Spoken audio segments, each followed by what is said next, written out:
এঁচোড় রান্না করব। আমার এক বান্ধবী জিমের ও এঁচোড় দিয়েছে, প্রতি বছরই দেয়। আজ ধরো 9 বছর 10 বছর ধরে প্রতি বছর ওর গাছের এঁচোড় আমি পাবো। আর সেই এঁচোড়টাই রান্না করব। লাল লাল করে আলু ভেজে নিয়েছি, মাংসের মতনই এঁচোড় রান্না হয় সেরকমভাবেই করব। দেখাচ্ছি তোমাদেরকে কীভাবে করছি পুরো রান্নাটা ভিডিও। একটু গোটা গরম মশলা, জিরে দিয়ে দিলাম তেলের মধ্যে।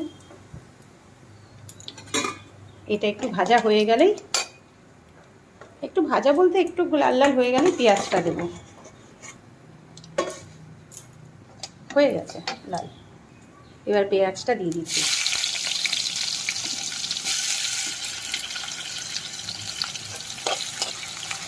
পেঁয়াজটা ভাজা হয়ে যাবে, তারপর আদা বাটা রসুন বাটা দিয়ে দেবো। পেঁয়াজটা লাল লাল করে ভাজা হয়ে গেছে। এবার এই মশলাটায় আছে কাঁচা লঙ্কা আছে, পেঁয়াজ আছে অর্ধেক, আর রসুন আছে।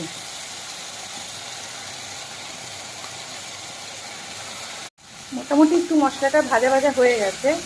পেঁয়াজটা পেঁয়াজ বাটা রসুন বাটাটা, একটা গোটা রসুনও দিয়ে দিয়েছি। গোটা রসুনটা দিলে খেতে খুব ভালো লাগে, রসুনটা খেতে ভালো লাগে, খুব নরম হয়ে যায়।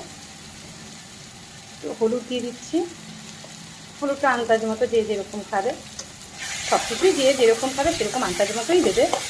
আর সবাই রান্না করতে পারে এটা, তবু আমি যখন রান্না করছি আজকে একটু কথাও বলা হবে আর একটু ভিডিওটাও হলো। সামান্য একটু লঙ্কা গুঁড়ো দিয়ে দিলাম, লাল লঙ্কা গুঁড়ো, কালারটা একটু লাল লাল আসছে, কারণ রেগুলারই তো সাদা মাটা খাওয়া হয়। একটু জিরে গুঁড়ো,